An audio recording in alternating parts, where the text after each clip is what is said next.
संपूर्ण शांति जड़े मनुष्य केमिति पाई पारे एही प्रसंग रे आमे प्रभु को वाक्य ठारू अल्प समय कथबार्ता हेबा। प्रिय भाई भणी माने कौनसी मनुष्य कौनसी परिवार एही प्रकार पृथ्वी रे नाही जे सेमाने अशांति को खोजी बुलंती। आमे अशांति रे रहिबा आउ दुख रे रहिबा एही प्रकार परिवार एही प्रकार मनुष्य एही पृथ्वी रे केही मध्य नाहंती। समस्त मनुष्य शांति चाहती। सबु परिवार शांति पाइबा पाई सेमाने प्रयास करती। आज दिन मानकरे आपण देखिबे जे परिवार रे सबु अछि।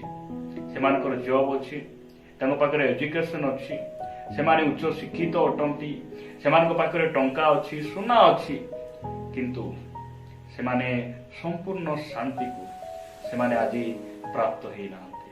प्रिय भाई भणी माने आज आमे प्रभु को वाक्य रे कथबार्ता हेबा जे संपूर्ण शांति केमिति मिले। एही प्रसंग रे आमे प्रभु को वाक्य ठारू अल्प समय ध्यान करिबा पाइछे।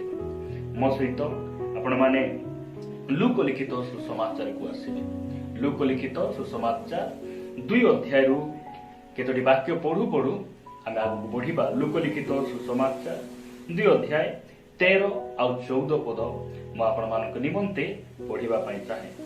एठारे प्रकार लिखा जाय, पुणी अकस्मात सेही दूतंक सांगरे स्वर्गीय बाहिनीर गोटे बृहत दल उपस्थित होई ईश्वरक स्तवगान करू करू कहिले, ऊर्ध्व लोकरे ईश्वरक महिमा, पुणी पृथ्वी रे ताहांक संतोष पात्र, मनुष्य मानक मध्यरे शांति। ख्रीष्टरे प्रिय भाई भणी माने एही कथा जेतेबेले प्रभु यीशु ख्रीष्ट मानव रूप धारण करी ए धरा पृष्ठरे से जन्म ग्रहण करुछंती, सेही समय रे मेष जगुआली मानकु स्वर्गर एक बाहिनी आसी एही शांतिर समाचार से देई ए प्रकार से माने कहउचंती जे ऊर्ध्व लोकरे ईश्वरक महिमा, पृथ्वी रे ताहांक संतोष पात्र आ मनुष्य मानक मध्यरे शांति।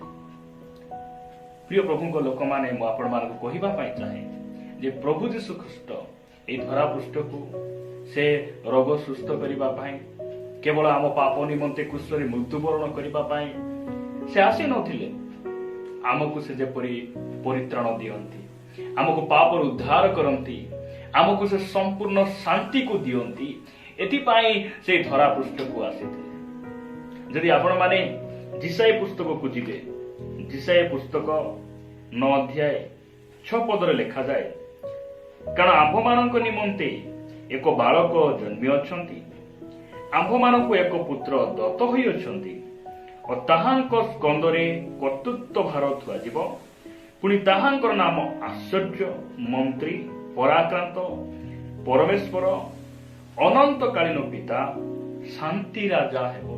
प्रभु को नाम स्तुति हो। प्रिय भाई भणी माने प्रकृत शांति एही पृथ्वी रे यीशुंक छड़ा केही मध्य देई पारंती नै, कारण ताहांक विषय रे ताहांक जन्मर 750 वर्ष पूर्वे जिसाय भविष्यत वक्ता एही कथा को से रेकॉर्ड करूछंती जे ताहांकर नाम शांतिर राजा हेबो, शांतिर राजकुमार से अटंती।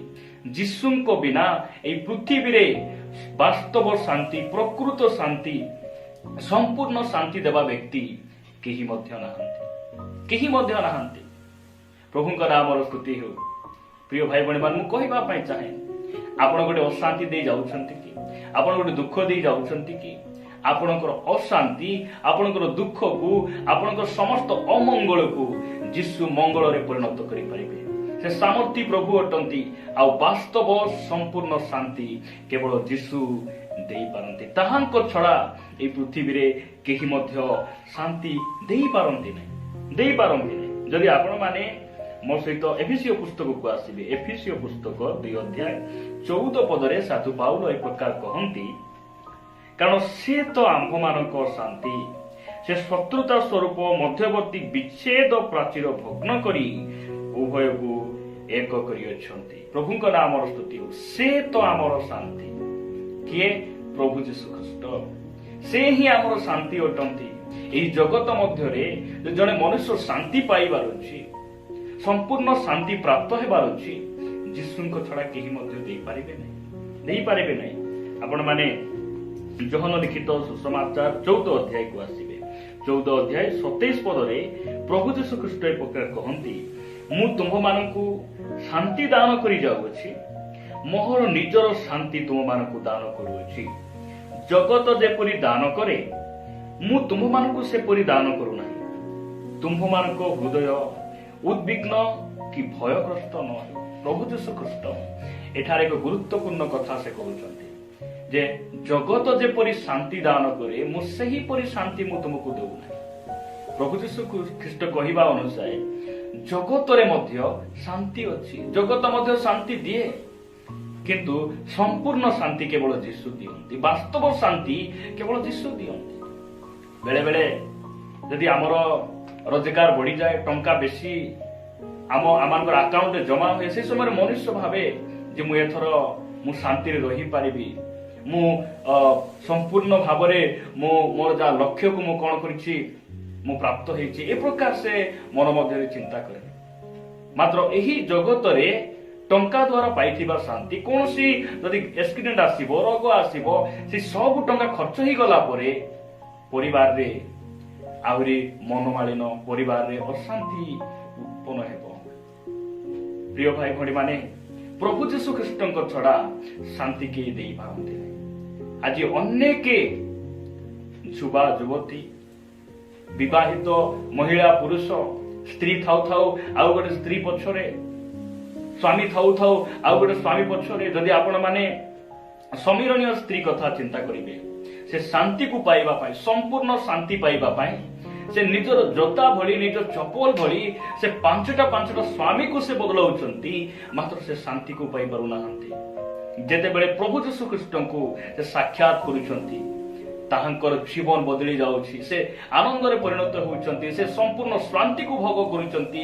ଆଉ ସେ ପାଣି ଆଣିଯିବା ସେ କଳସକୁ ଛାଡ଼ି ସେ ନିଜ ନଗରକୁ ସେ ଧାଉଛନ୍ତି। ମୁଁ ଜଣେ ବ୍ୟକ୍ତିକୁ ଭେଟିଛି, ମୁଁ ମସିହକୁ ସାକ୍ଷାତ କରିଛି।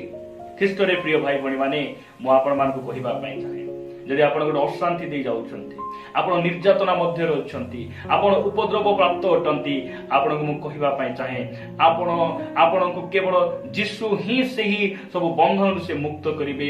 ଯୀଶୁ ହିଁ ଆପଣଙ୍କୁ ଶାନ୍ତି ଦେଇପାରିବେ। ସମ୍ପୂର୍ଣ୍ଣ ଶାନ୍ତି ସେ କେବଳ ଦିଅନ୍ତି। ପ୍ରିୟ ଭାଇ ଭଉଣୀ, ଜଗତ ଯେପରି ଦାନ କରେ ସେହି ପ୍ରକାର ସେ ଦାନ କରନ୍ତି ନାହିଁ। ଜଗତରେ ଯାହା ସବୁ ଆମେ ପାଇଛୁ ପ୍ରିୟ ଭାଇ ଭଉଣୀ ମାନେ, ତାହା ଗୋଟେ ଦିନ ସରିଯିବ, କ୍ଷୟ ପାଇଯିବ।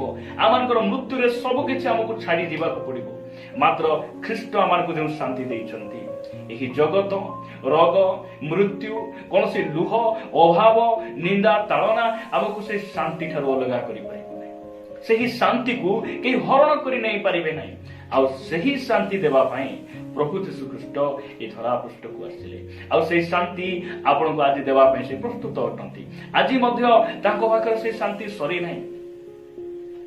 ଖ୍ରୀଷ୍ଟରେ ପ୍ରିୟ ଭାଇ ଭଉଣୀ ମାନେ, ସେ ଆମର ସମ୍ପୂର୍ଣ୍ଣ ଶାନ୍ତିଦାତା ଅଟନ୍ତି, ସେ ଶାନ୍ତିର ରାଜକୁମାର ଅଟନ୍ତି। ପ୍ରଭୁଙ୍କ ନାମର ଗୌରବ ହଉ। ମୁଁ ଆପଣମାନଙ୍କୁ କହିବା ପାଇଁ ଚାହେଁ, ଆପଣମାନେ ମୋ ସହିତ ହିତୋପଦେଶକୁ ଆସିବେ। ହିତୋପଦେଶ ଯଦି ଆପଣମାନେ 3 ଅଧ୍ୟାୟକୁ ଆସିବେ, ସମ୍ପୂର୍ଣ୍ଣ ଶାନ୍ତି ଆମେ କେମିତି ପାଇବା? ସମ୍ପୂର୍ଣ୍ଣ ଶାନ୍ତି। ହିତୋପଦେଶ ପୁସ୍ତକ ପଢିବା ପୂର୍ବରୁ ଆପଣମାନଙ୍କୁ ମୁଁ ଜିସାୟ ପୁସ୍ତକ ନିକଟକୁ ନେବା ପାଇଁ ଚାହେଁ। ଜିସାୟ ପୁସ୍ତକ ଆପଣମାନେ 26 ଅଧ୍ୟାୟକୁ ଆସିବେ। ଜିସାୟ ପୁସ୍ତକ 26 ଅଧ୍ୟାୟ ମୁଁ ଆପଣମାନଙ୍କ ନିମନ୍ତେ 3 ପଦ ପଢିବା ପାଇଁ ଚାହେଁ। ଲେଖାଯାଏ, ଯାହାର ମନ ତୁମ୍ଭଠାରେ ସ୍ଥିର ଥାଏ ତାହାକୁ ତୁମେ ସମ୍ପୂର୍ଣ୍ଣ ଶାନ୍ତିରେ ରଖିବ, କାରଣ ସେ ତୁମ୍ଭଠାରେ ନିର୍ଭର ରଖେ। ପ୍ରଭୁଙ୍କ ନାମର ଗୌରବ। ସମ୍ପୂର୍ଣ୍ଣ ଶାନ୍ତି ପାଇବା ପାଇଁ ଜଣେ ମନୁଷ୍ୟ କଣ କରିବାକୁ ପଡିବ? ପରମେଶ୍ୱରଙ୍କ ଉପରେ ନିର୍ଭର କରିବା ପାଇଁ ପଡିବ। ବାକ୍ୟ ଏହା କହେ ପ୍ରିୟ ଭାଇ ଭଉଣୀ ମାନେ, ଲେଖାଯାଏ ଯେ ଯାହାର ମନ, ଯେକୌଣସି ବ୍ୟକ୍ତିର ମନ ଯଦି ପ୍ରଭୁଙ୍କ ଠାରେ ସ୍ଥିର ଅଛି, ତାହେଲେ ପରମେଶ୍ୱର ସେହି ବ୍ୟକ୍ତିକୁ ସମ୍ପୂର୍ଣ୍ଣ ଶାନ୍ତିରେ ରଖିବେ। ମୁଁ ପ୍ରଭୁଙ୍କୁ ଧନ୍ୟବାଦ ଦିଏ, ଯେଉଁ ବ୍ୟକ୍ତି ମାନଙ୍କୁ ପରମେଶ୍ୱର ସମ୍ପୂର୍ଣ୍ଣ ଶାନ୍ତିରେ ରଖିଥିଲେ। ପିତର ସେ କାରାଗାରରେ ଥିଲେ, ଯାକୁବକୁ ହେରୋଦ ରାଜା ବେକ କାଟିଦେଲା ପରେ ହତ୍ୟା କଲା ପରେ ମଧ୍ୟ ସେ ବିପଦରେ ଥିଲା ବେଳେ ମୁଁ ବିଶ୍ୱାସ କରେ ଯେ ପିତରଙ୍କର ମନ ପ୍ରଭୁଙ୍କ ଠାରେ ସ୍ଥିର ଥିଲା। ଦାନିଏଲ ସିଂହ ଗର୍ତ୍ତରେ ପଡ଼ିଲା ପରେ ମଧ୍ୟ ପ୍ରଭୁଙ୍କ ଠାରେ ସ୍ଥିର ଥିଲେ।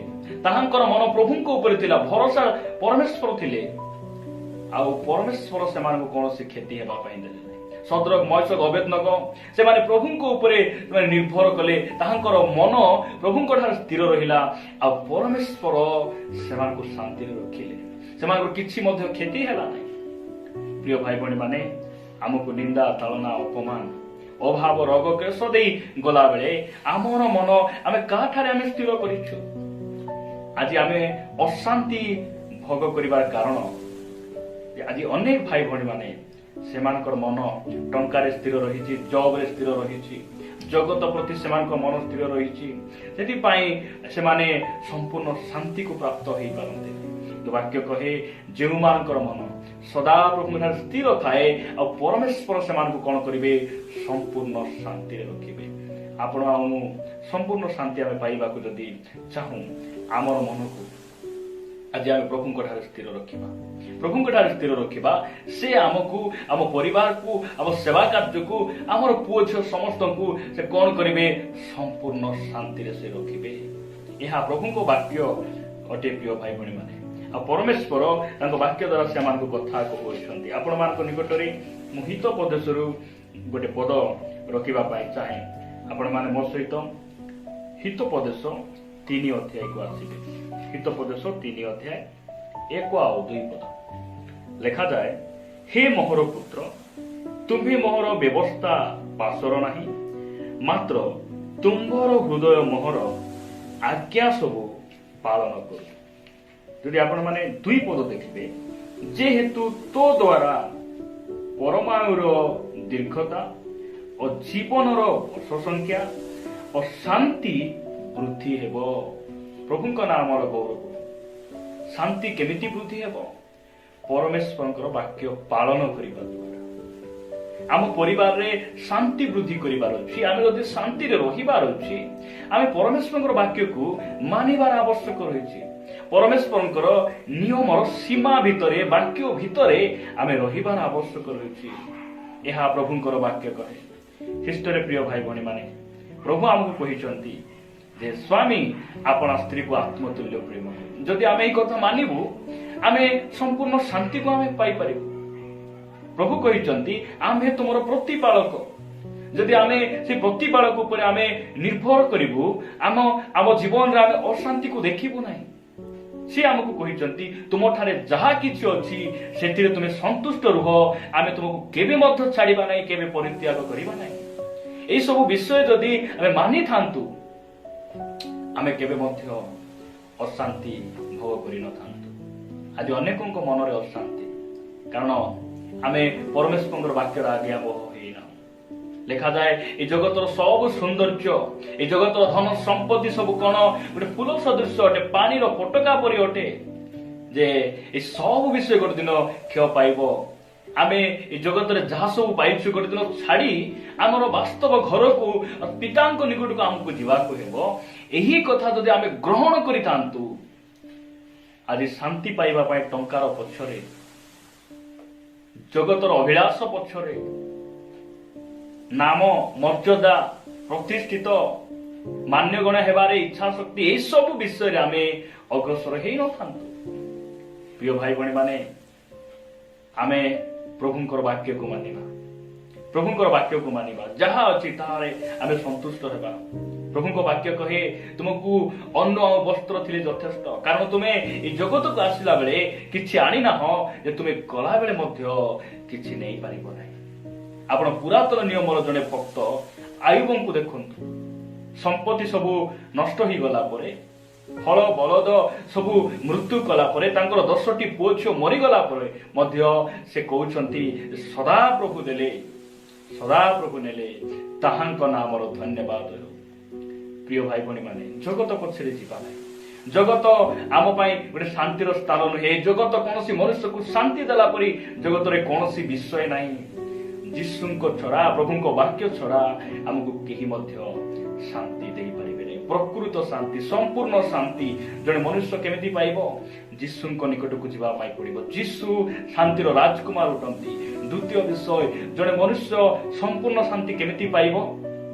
ତାହାଙ୍କ ଠାରେ ଯାହାର ମନ ସ୍ଥିର ଥାଏ, ପ୍ରଭୁଙ୍କ ଠାରେ ଯେଉଁ ବ୍ୟକ୍ତିର ମନ ସ୍ଥିର ଥାଏ, ସେହି ବ୍ୟକ୍ତିକୁ ପରମେଶ୍ୱର ସମ୍ପୂର୍ଣ୍ଣ ଶାନ୍ତିରେ ରଖିବେ। ଶେଷରେ ଆମେ ଦେଖିଲୁ ଯେ ପରମେଶ୍ୱରଙ୍କର ଆଜ୍ଞାବହ ହେଲେ, ତାହାଙ୍କର ବାକ୍ୟକୁ ପାଳନ କଲେ ଶାନ୍ତି ବଢ଼େ। ଶାନ୍ତି ବଢ଼େ। ମୁଁ ଜାଣେ ନାହିଁ ଆପଣଙ୍କ ପରିବାରରେ ଶାନ୍ତି ବୃଦ୍ଧି ପାଉଛି ନା ଅଶାନ୍ତି ବୃଦ୍ଧି ପାଉଛି, କିନ୍ତୁ ପରମେଶ୍ୱରଙ୍କ ବାକ୍ୟ କହେ ଯେ ଅଶାନ୍ତିକୁ ଦୂର କରିବାକୁ ହେଲେ, ଆମ ପରିବାରରେ ଶାନ୍ତିକୁ ବୃଦ୍ଧି କରିବାକୁ ହେଲେ ଆମକୁ ପରମେଶ୍ୱରଙ୍କ ବାକ୍ୟ ମାନିବା ପାଇଁ ପଡ଼ିବ।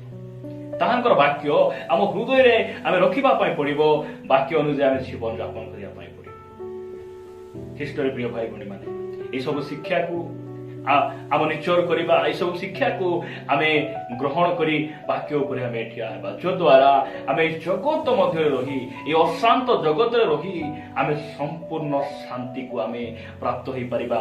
ଶାନ୍ତିରେ ଆମେ ଜୀବନ ଯାପନ କରିପାରିବା। ପ୍ରଭୁ ଏହି ବାକ୍ୟ ଦେଇ ଆମ ପ୍ରତ୍ୟେକଙ୍କୁ ଆଶୀର୍ବାଦ କରନ୍ତୁ।